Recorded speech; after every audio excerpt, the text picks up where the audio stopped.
Happy birthday, America. How much debt has America accrued in its 249 years of existence? What has the Senate agreed to this week? How does Elon feel about that? And what asset is the highest in demand by the central banks? We're going to answer those questions and more. I'm Eric Sapanik. This is John Caro, and this is the Gold Spot. Well, John, it's 249 years that we are celebrating this July 4th. You were there for every last year of it.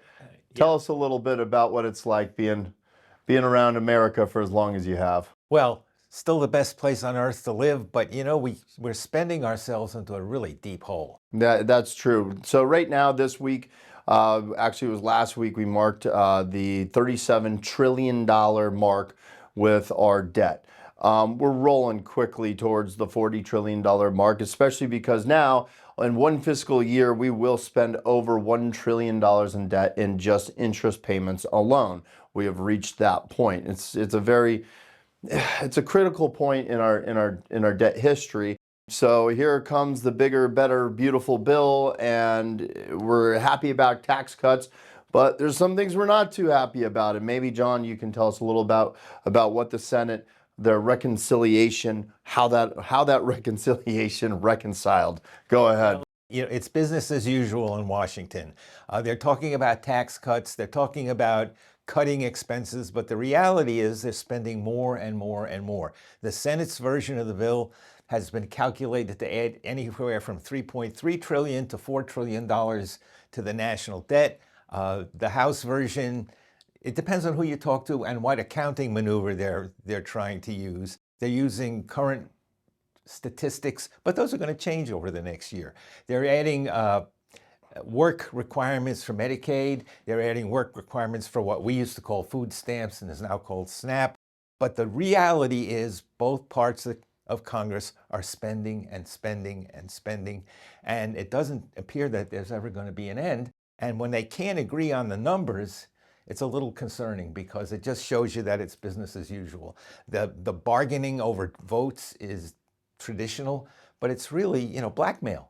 And all it does is it increases the numbers that come out of our pocket that we don't have. And one thing that I've noticed, so one of the main senator that's stepping up and saying, no, this is a bad idea, is Rand Paul. But before him, Ron Paul, I mean, I remember watching him years ago. He said, listen, you give the government the opportunity to spend $1 trillion, they're going to turn 1 into 5, 5 into 10. And I mean, talk about a prophecy when it comes to the numbers. He was right on point. So if we're going to spend 4 or 5 trillion this time around, then what are we going to spend next time around? Well, one of the things they do, and I know this because I had a member of the Arizona legislature tell me this 30 years ago, they only talk about what it's going to cost this year or next year. They don't tell you what it's going to cost down the road. And when I asked the guy why, he said, well, nobody would vote for us if we told them the real numbers. That's what we're living in now, and we're paying the penalty. $37 trillion in debt and rising, and there's no break on the bus. Rising exponentially. Yeah. That's the scariest part. I mean, think about it. It took us till 1995 to get to the point of $5 trillion in debt. But this year alone, we're going to make, this fiscal year alone, we're getting over $1 trillion just in interest. I mean, that's pretty scary. Now, I believe Elon Musk had a little something to say about this as well. And you had a little something to add on that. But let me go ahead and read the quote to all of you.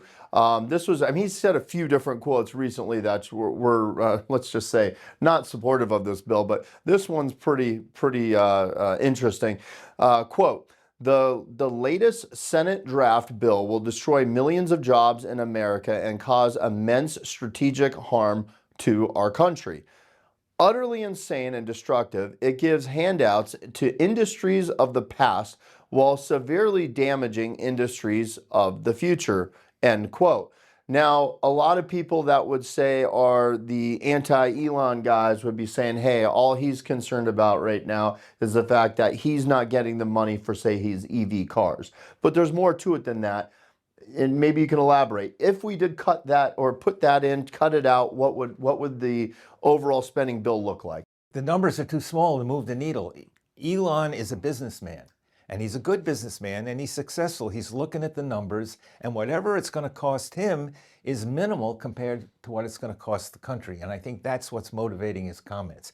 He really is trying to point out that, the emperor's not wearing any clothes. And what's happening is the reporting is not balanced and nobody's challenging the arithmetic. And this is just going to keep going on and on and on. And somewhere along the line, we're going to fall off the cliff. All right, John. So we know that there's a lot of spending going on right now. How is the world reacting to this? The central banks right now, we've been talking a lot. Have they slowed down their purchasing power when it comes to gold, or are they accelerating?